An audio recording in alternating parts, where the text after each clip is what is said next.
Hyderabad Masab tank drugs కేసులో కీలక పరిణామం చోటు చేసుకుంది. ప్రముఖ నటి రకుల్ ప్రీత్ సింగ్ సోదరుడు అమన్ ప్రీత్ సింగ్ పేరు మరోసారి తెరపైకి వచ్చింది. ఇటీవల శ్రేణిక్ సింఘ్వి అరెస్టుతో ఈ డ్రగ్స్ నెట్వర్క్ గుట్టురట్టయింది. పోలీసుల విచారణలో ఇద్దరు వ్యాపారవేత్తల నుంచి అమన్ ప్రీత్ డ్రగ్స్ కొనుగోలు చేసినట్లు ఆధారాలు లభించాయి. వీరి వద్ద నుంచి ఇప్పటికే 43 గ్రాముల కొకైన్, ఎండీఎంఏ డ్రగ్స్ ను అధికారులు స్వాధీనం చేసుకున్నారు. గత ఏడాది కూడా సైబరాబాద్ పోలీసులకు పట్టుబడిన అమన్ ప్రీత్ తాజా కేసులో పోలీసుల కళ్లుగప్పి పరారీలో ఉన్నాడు. ఈ ముఠాకు 4 రెగ్యులర్ కస్టమర్లు సప్లై చేస్తున్నట్లు పోలీసులు గుర్తించారు.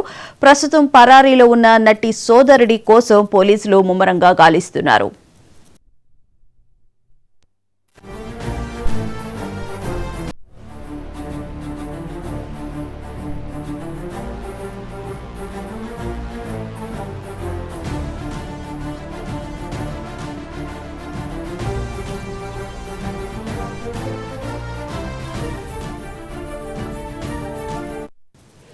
హైదరాబాద్ మాసబ్ ట్యాంక్ డ్రగ్స్ కేసులో కీలక పరిణామం చోటు చేసుకుంది. ప్రముఖ నటి రకుల్ ప్రీత్ సింగ్ సోదరుడు అమన్ ప్రీత్ సింగ్ పేరు మరోసారి తెరపైకి వచ్చింది. ఇదే అంశానికి సంబంధించిన పూర్తి వివరాలను మా స్పెషల్ కరెస్పాండెంట్ దుర్గేష్ నాయుడు తెలుసుకుందాం.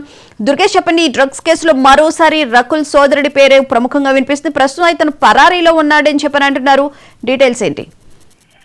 హైదరాబాద్ నగరంలో గతంలో కూడా తన పైన డ్రగ్స్ పెడ్లింగ్ చేసినటువంటి నేపథ్యంలో కూడా తనకు ఆల్రెడీ ఆరోపణలు ఉన్నటువంటి పరిస్థితి మనం చూసాం. మళ్ళీ దాదాపు 1 వీక్ క్రితం మాసబ్ బ్యాంక్ లో పట్టుకున్నటువంటి డ్రగ్స్ మాఫీ ఏదైతే ఉన్నదో ఈ డ్రగ్స్ సంబంధించినటువంటి మాఫీతో చూస్తే అప్పటించినటువంటి నేపథ్యంలోనే రకుల్ ప్రీత్ సోదరుడు అనేటువంటి అమర్ ప్రీత్ సింగ్ కూడా పేరు బయటకు రావాలి. అంటే వీళ్ళ దగ్గర ఉన్నటువంటి కాల్ డాటా కానీ వాళ్ళ దగ్గర మాట్లాడినటువంటి అవన్నీ కూడా పోలీసులు కూడా స్వాధీనం చేసుకున్న నేపథ్యంలో విచారించినప్పటికీ కూడా వాళ్ళు ఎవరెవరికి సప్లై చేస్తున్నారో ఎక్కడి నుంచి వస్తున్నది, ఇంతమందికి ఎక్కడెక్కడ సప్లై చేసి దానిపైన ఆరా చేసినప్పుడు కూడా రకుల్ ప్రీత్ సోదరుడు అయినటువంటి అమర్ ప్రీత్ సింగ్ నేమ్ పేరు బయటకు రావడం ఉంది.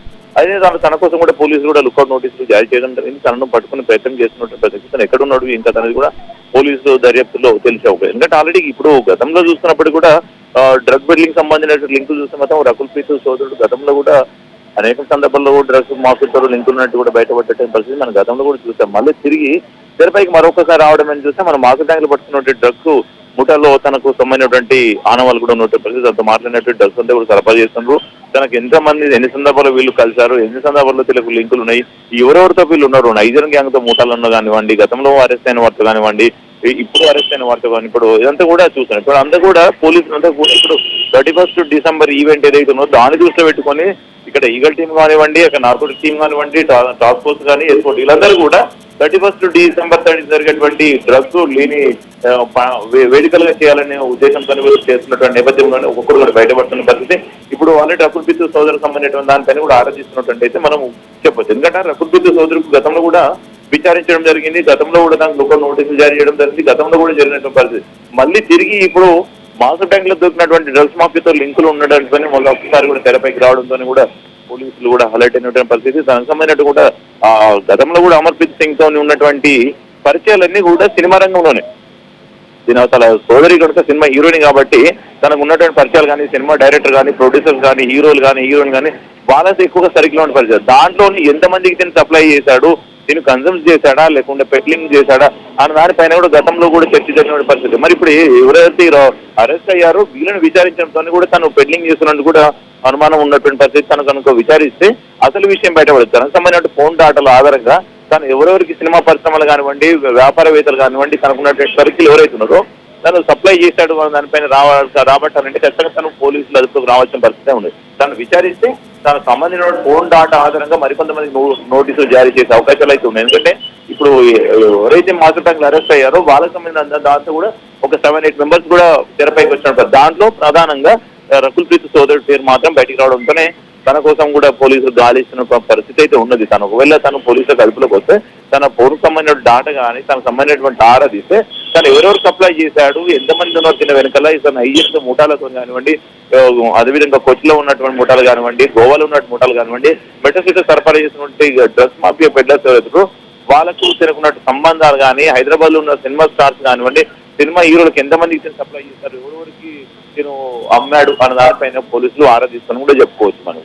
అయితే దుర్గేష్, ప్రధానంగా చూస్తే ఈ డ్రగ్స్ కు సంబంధించి తెలంగాణ ప్రభుత్వం ఉక్కుపాదం మోపుతున్నప్పటికీ ఎక్కడో ఒక చోట రోజుకు ఒక చోటైనా మనం డ్రగ్స్ స్వాధీనం చేసుకుంటున్నారు పోలీసులు అని చెప్పి వింటూనే విన్నాము.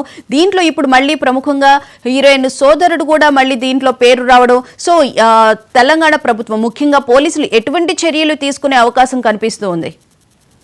తెలంగాణ రాష్ట్ర వ్యాప్తంగా డ్రగ్స్ లేని నిర్మూలన చేయాలా, డ్రగ్స్ లేని రాష్ట్రంగా తీర్చిదిద్దాలనే ఒక సంకల్పంతోనే తెలంగాణ రాష్ట్ర ప్రభుత్వం చర్యలు తీసుకుంటున్నప్పటికీ కూడా దాంట్లో కూడా ఎస్ఓటి టీం కానివ్వండి, సీసెస్ కానివ్వండి, నార్కో టికెటింగ్ కానీ అండ్ ఈగల్ టీం అని రకరకాల టీమ్స్ పెట్టేసి మొత్తం మీద మొత్తం అలర్ట్ చేసి పంపిస్తున్నట్టు చూస్తాం. కానీ అయినప్పటికీ కూడా ఈ యొక్క టీంలన్నీ కూడా డ్రగ్స్ మాఫియా చాప కింద నీరు లాగా వ్యాపిస్తూ పోలీసులకు సవాల్గా మారిందని చెప్పుకోవాలి. ఇప్పుడు ఆల్రెడీ ఇప్పుడు మాస ట్యాంకులు చూసిన దాంట్లో ఇతని పేరు బయటకు రావడం పరిస్థితి మనం చూస్తున్నాం.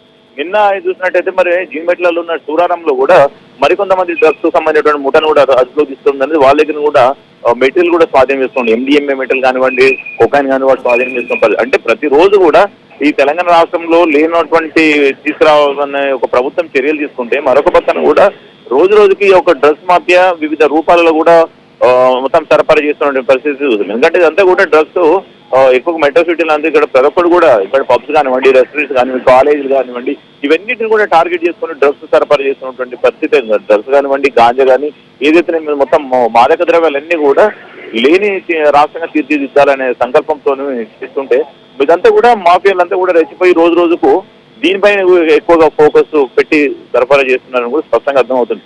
కానీ మొత్తం మీద ఒకసారి చూసుకుని నేను ఆల్రెడీ హైదరాబాద్ కమిషనర్ సజ్జనార్ కూడా మీటింగ్ పెట్టిందండి.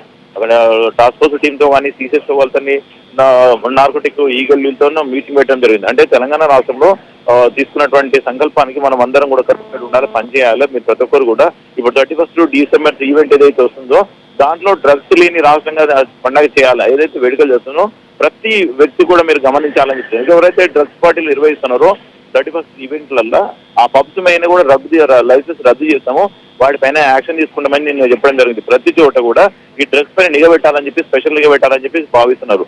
అయినా కానీ డ్రగ్స్ మాఫియా వీళ్ళు పోలీసులకే సవాలు విసురుతూ రోజు రోజుకు వీళ్ళు రెచ్చిపోతున్నారని కూడా స్పష్టంగా అర్థమవుతుంది. ఎందుకంటే ఇదంతా కూడా గోవా నుంచి కానీ, నైజర్ నుంచి, ముంబై నుంచి కానీ ఇటువంటి ముఠాలన్నీ కూడా తెలంగాణ హైదరాబాద్ లోనే తిష్ట వేసి 4 మూల నుంచి వచ్చినటువంటి వ్యక్తులందరూ కూడా ఇక్కడనే తీసుకువేసి ఇక్కడ నుంచి ఎక్కువ సప్లై చేస్తున్నట్టు కూడా భావిస్తున్నారు. ఎందుకంటే ఇక్కడే దొరుకుతున్నారు అంటే ఖచ్చితంగా ఇక్కడ పోలీసులో ఫోర్స్ వాళ్ళని కానీ పోలీసులు పట్టుకోవడం నిఘా వాళ్ళని కానీ దొరుకుతున్నారు. ఒకవేళ పోలీసులు నిఘా కనిపిస్తున్నాయి ఉంటే దొరకపోతున్నటువంటి పరిస్థితి ఉన్నాయి. కానీ పోలీసులు కూడా పక్కపనికి ప్లాన్ చేయడం బట్టి ఇటువంటి మూటలు కూడా దొరుకుతున్నాయని కూడా మనము చెప్పుకోవచ్చు.